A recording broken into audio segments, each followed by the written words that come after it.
Hey bien, salut à tous, c'est Graven pour une nouvelle vidéo et donc aujourd'hui nous nous retrouvons pour une vidéo de présentation d'un outil qui va nous permettre de contrôler notre navigateur, ça peut être Chrome, Safari ou encore Firefox, mais directement avec du Python. Oui, c'est possible, on peut le faire, vous allez voir que c'est assez impressionnant puisque tous les éléments vont bouger, on va voir le logiciel qui va directement cliquer où on veut, remplir des formulaires, bref. Je vous en dis pas plus, si ce genre de vidéo vous plaît, n'hésitez pas à vous abonner à la chaîne et à activer les notifications pour être tenu au courant lorsqu'une nouvelle vidéo est sortie. Alors pour contrôler notre navigateur, on va utiliser un outil qui s'appelle Selenium.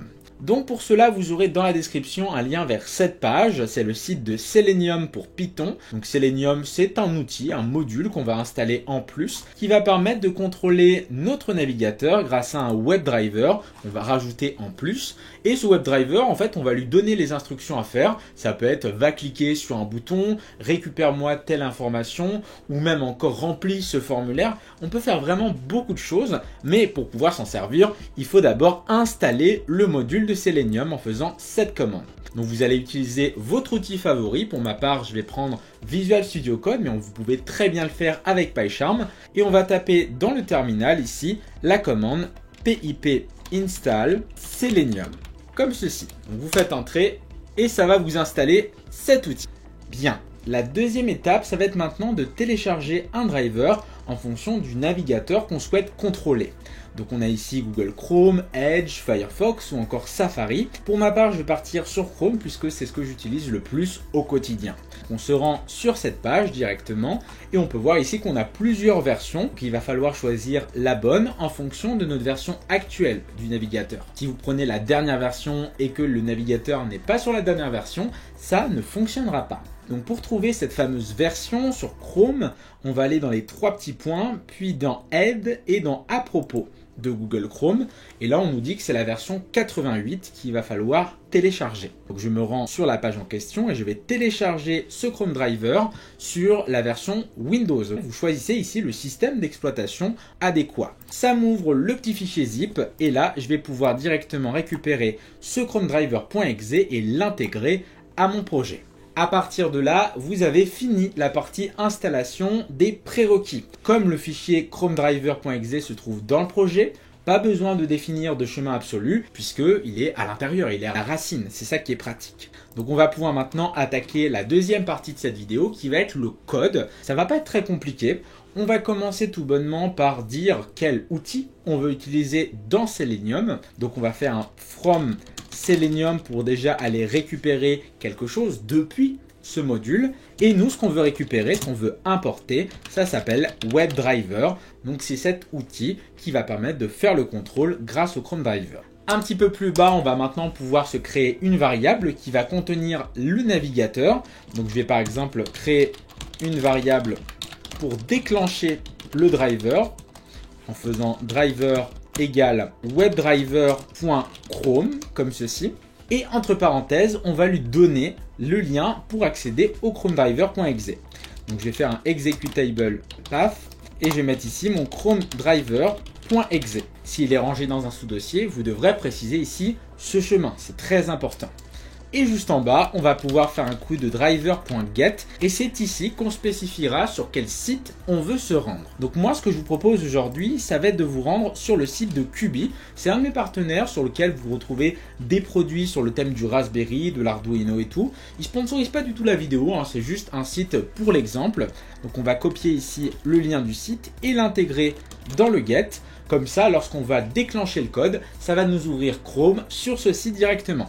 Donc on enregistre bien ici le code, vous pouvez même activer comme j'ai fait ici l'autosave. Et une fois que c'est bon, je vais pouvoir lancer mon code Python directement. On peut voir que le navigateur va s'ouvrir et c'est bien redirigé sur la page du site Cubi.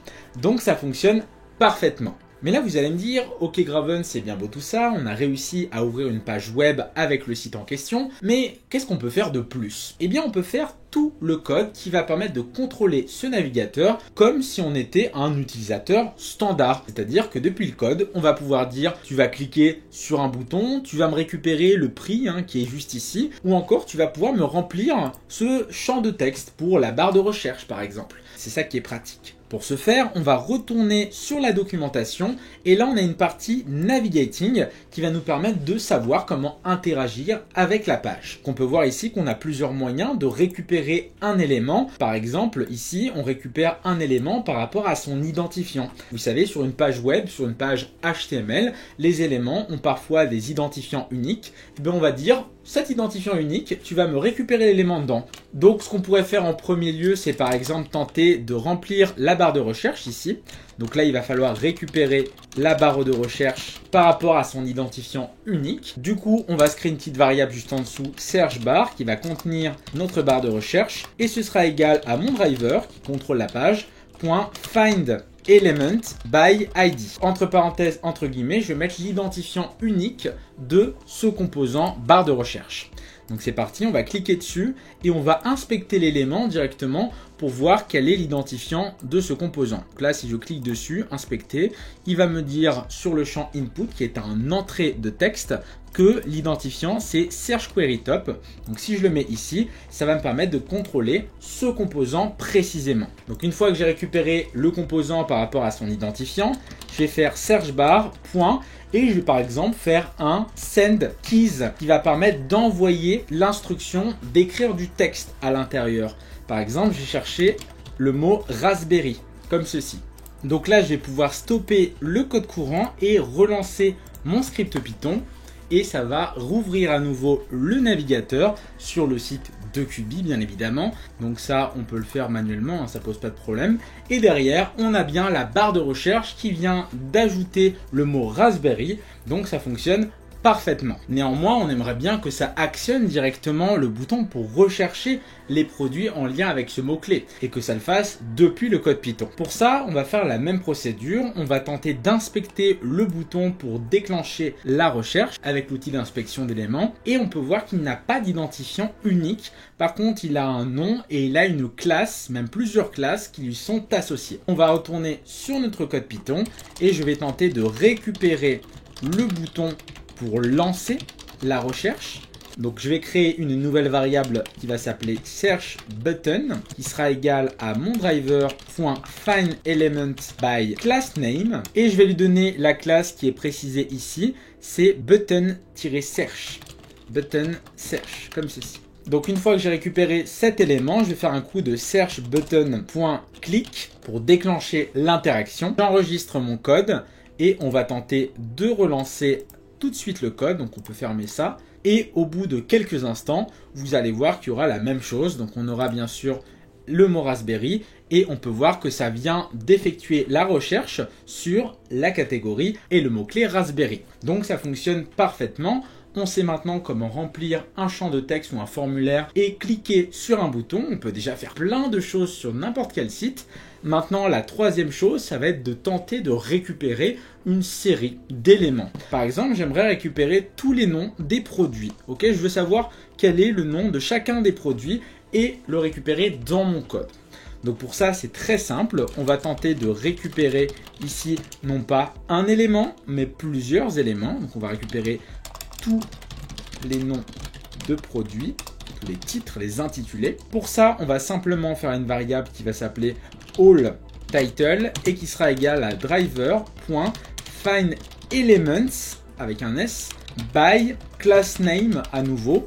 On utilise beaucoup le class name ou le ID. Après, si vous voulez un filtrage plus spécifique, vous pouvez regarder toujours cette petite documentation pour faire des choses un peu plus avancées. Et donc là, on peut voir qu'on a le title et on a la classe avec le product name. Donc ça, c'est ça, un product name. On va le récupérer là. Donc ça va nous donner une liste d'éléments. Donc là, je vais pouvoir parcourir maintenant cette liste et pour chaque élément, l'afficher en console.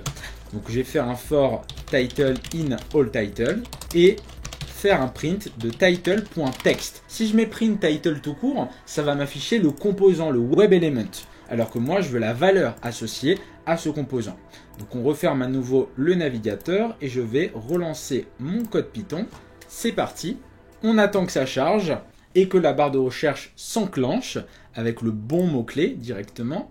Et voilà, on peut voir que ça nous a chargé dans la console tous les noms de produits qui sont actuellement présents sur cette page. Donc c'est plutôt intéressant, on peut voir que ça fonctionne parfaitement. Vous pouvez faire un filtrage plus poussé ou même vous en servir pour un algorithme plus avancé, mais au moins c'est possible, vous pouvez faire ça. Alors bien évidemment, il existe encore une tonne de choses à découvrir avec cet outil. Je vous laisserai la documentation complète encore une fois dans la description. N'hésitez pas à aller faire un tour pour voir ce qu'on peut faire en plus. Et sachez que encore une fois, c'est en pratiquant que tout cela peut avoir du sens. Si ce genre de vidéo vous plaît, n'hésitez pas également à aller voir la chaîne de Pierre Minijo. C'est typiquement un petit peu son domaine, le web scrapping ou alors l'analyse de données sur différents sites. Donc je vous mettrai sa chaîne dans la description. Allez jeter un petit coup d'œil. Et moi je vous dis à très vite pour de nouvelles vidéos. Si le format vous a plu, mettez un petit j'aime, ça m'encourage pour la suite. Abonnez-vous si ce n'est pas déjà fait. Et nous on se dit à très vite. C'était Graven. Ciao à tous et à la prochaine. Hey hey.